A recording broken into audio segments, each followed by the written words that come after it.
The prologue. Cat, honey, what are you doing? Leah had just laid her 2-year-old daughter down for the night, but the girl kept tilting her head to look around Leah. Trying to see Jesus. Cat smiled matter-of-factly as she looked up at the ceiling, as if this were a common occurrence. Leah followed her gaze, but all she saw was the smoke detector attached to the ceiling. I don't see anything, honey. Jesus is right there, Mommy. Don't you see him? Cat's green eyes were wide and round beneath her dark curls. I don't, honey. Leah tried to keep her voice even as she shook her head. She didn't want her daughter to know she was afraid of her seeing visions. This wasn't the first time she had claimed to see Jesus. The first time, Jesus had been on the hall ceiling as they were heading out to church. Are you ready, Munchkin? Leah scooped up her daughter, who giggled as she flew through the air. You ready to go to church? Cat's curls bobbed as she nodded. And do you love Jesus? Cat's tiny mouth pulled into a large smile, and she pointed to the corner of the ceiling. Hi, Jesus.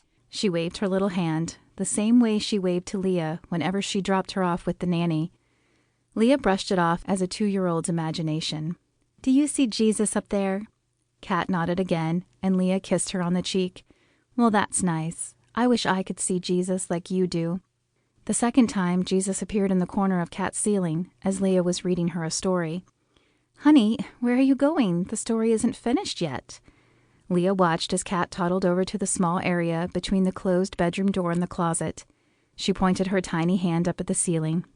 Hi, Jesus. Then she held up her bunny as if offering the stuffed toy to someone. No. She lowered the bunny and looked around the room. Then she grabbed a book, returned to the spot, and held it up. No. Okay. She returned to Leah and climbed back onto her lap to finish the story. He doesn't want bunny. Leah forced a tight-lipped smile across her face. Was her daughter really seeing Jesus, or was this the natural young child imagination at work? Tonight, Jesus was in a different place. He was still on the ceiling, but now firmly over the foot of Cat's bed instead of by her bedroom door. While Leah hoped her daughter was seeing Jesus, she couldn't dismiss the possibility that she was seeing something else, and that bothered her. Can you tell me what he looks like? He's wearing white, but he's not talking to Bunny. Cat held up her stuffed bunny, the one that went everywhere with her. Once a soft pink color, time and dirt had worn the plush animal to a dull gray color now. Does he talk to you? Leah supposed she should be relieved that whatever Cat was seeing was wearing white and not black, but the fact he didn't talk struck her as odd.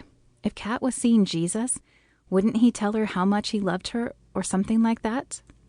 Leah was a religious person. She believed in God, but she'd never seen God or heard him speak to her. Is he smiling? She was trying not to ask leading questions, but it was hard with a 2-year-old who was just now putting sentences together. Leah wished she could see what her daughter was seeing to make sure it was safe. Mommy, who's that? Leah followed the tiny index finger pointing to the top of Cat's closet. I don't know, honey. I don't see anything. A cold stone settled in Leah's stomach. It was one thing to be seeing Jesus, but now she was seeing something else too? What was wrong with her daughter? She tried to keep the tremor out of her voice as she spoke again. Here, let's get to sleep.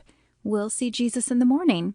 She whipped the blanket up and let it fall until it covered Cat completely. Another thing Leah found odd. Most of her friends said their children were afraid of the dark, but Cat wanted to be under the blanket. It had to cover her head and her toes. Leah wondered if the visions were why Cat wanted her head covered. Though not simultaneous, they had started at similar times. Leah sat in the rocker in Cat's room until she heard the rhythmic cadence of breathing, signaling her sleep. Then she tiptoed out of the room into the master bedroom down the hall.